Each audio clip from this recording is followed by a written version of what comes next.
এত সুন্দর করে রং তুলির ছোঁয়া দিয়ে এই জিনিসগুলো তৈরি করা হয়েছে, অতুলনীয়। এই যে যে মামাটা উঠে গেল, সেই মামাটাই এই কাজগুলো করেন।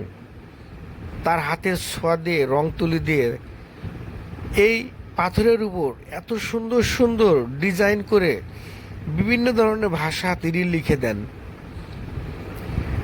আসলে হাতের কাজ যে এত সুন্দর হয়, এত নিবিড় হয়, না দেখলে তা বুঝতাম না। পাথরের উপর এত সুন্দর নকশা করেছে, এই রং তুলি দিয়ে এত সুন্দর আর্ট করেছে, আসলে প্রশংসা করার মতো। আর এটাই তার ব্যবসা। সে এই পাথরের উপর রং তুলি দিয়ে সুন্দর সুন্দর ডিজাইন করে এগুলো বিক্রি করে থাকে। আপনারা যদি এ জায়গায় এসে কোনো কিছু লেখাতে চান, লিখেও দিতে পারে।